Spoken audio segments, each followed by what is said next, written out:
Boa noite. Tá certo. União Soviética acaba de se separar. Passamos agora para a nossa repórter Fátima Bernardes, que já está na Rússia. Pronta para atender. Hoje, em 14 de 6 de 1991, a União Soviética acaba de se separar. Os países que a constituem se separaram em uma decisão dos países independentes.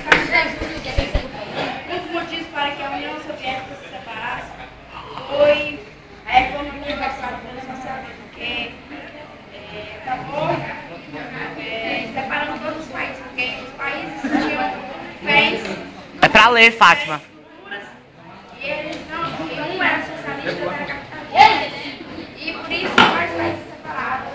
E daí acabou a União Soviética primeiro.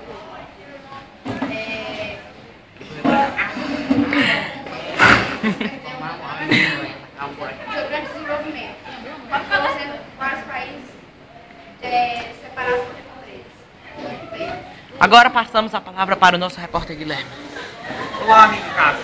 Desculpa aí houve um incidente com o nosso amigo aqui. Ele teve um pequeno...